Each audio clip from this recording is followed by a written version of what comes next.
بسم اللہ الرحمن الرحیم۔ السلام علیکم فرینڈس، ہم کہاں کے سچے تھے ایپیسوڈ 7 کا پریویو یہ ہے کہ کہانی کے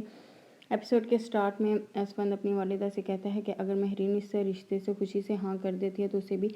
اس رشتے سے کوئی اعتراض نہیں ہے، جس پر اس کی والدہ خوش ہو جاتی ہیں کہ ٹھیک ہے، وہ مہرین پر کوئی پریشر نہیں ڈالیں گے بلکہ اس کی مرضی جانیں گی۔ اس کے بعد اسفند جو ہے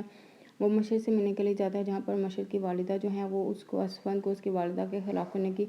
کوشش کرتی ہیں اور بہت زیادہ اس کے گھر کا میٹر جو ہوتا ہے وہ خود ڈسکس کر رہی ہوتی ہے اور بہت زیادہ اس کی والدہ کے خلاف کرتی ہے، جس کو اسفند بہت زیادہ ڈس لائک کرتے ہیں اور کہتا ہے کہ یہ اس کا پرسنل میٹر، اس کے گھر کا معاملہ ہے، یہ دوسری کے گھر ڈسکس ہونے والا معاملہ نہیں ہے۔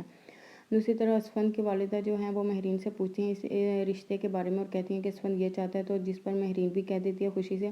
کہ اس سے بھی اس رشتے سے کوئی اعتراض نہیں ہے، وہ خوشی سے ہاں کر دیتی ہے۔ اس کے بعد اسفند جب گھر واپس آتا ہے تو اس کی والدہ کہتی ہیں کہ اس نے مہرین سے پوچھا تھا اور اسے اس رشتے سے کوئی اعتراض نہیں ہے، جسے سن کر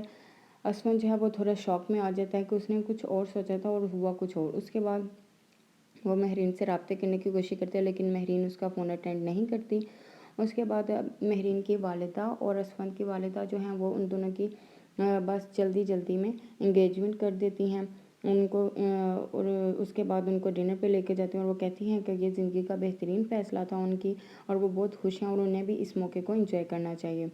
اور دوسری طرف مشعل جو ہیں وہ اسفند سے رابطہ کرنے کی بہت زیادہ کوشش کرتی ہیں لیکن اس کا رابطہ نہیں ہو پا رہا کیونکہ اسفند تھوڑا اپنے شوق میں ہے، تھوڑا بیزی تھا، اس وجہ سے بھی۔ اس کے بعد جو ہے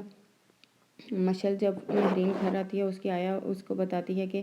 اس نے مہرین نے ہاتھ میں اسفند کے ساتھ واپس ہے، جس پر مشعل کو بہت زیادہ غصہ آتا ہے۔ وہ مہرین کے پاس جاتی ہے، اسے کافی زیادہ باتیں سناتی ہیں اور اسے ایک تھپڑ بھی مارتی ہے اور کہتی ہے کہ وہ اسفند سے دور رہے کیونکہ اسفند اس کا ہے۔ اسفند کی والدہ اسفند سے کہتی ہیں کہ وہ اس کے فیصلے سے بہت زیادہ خوش ہے اور وہ دعا کرتی ہیں وہ خوش رہیں اور اللہ سے بھی دعا کرتی ہیں کہ اللہ اسفند جیسا بیٹا ہر ماں کو دے، جبکہ اسفند بہت زیادہ خاموش رہتا ہے۔ اس کے بعد جب وہ مہرین ہے وہ سفیان سے کہتی ہے کہ وہ اسے شادی نہیں کر سکتی، جسے سن کر سفیان کہتا ہے کہ وہ پہلے سے ہی جانتا تھا کہ وہ مہرین اسے کسی بھی زندگی کے موڑ پہ چھوڑ دے گی کیونکہ وہ اسفند سے محبت کرتی ہے، جسے سن کر مہرین بہت زیادہ خاموش ہو جاتی ہے اور سوچ میں پڑ جاتی ہے۔ اس کے بعد اسفند جو ہے وہ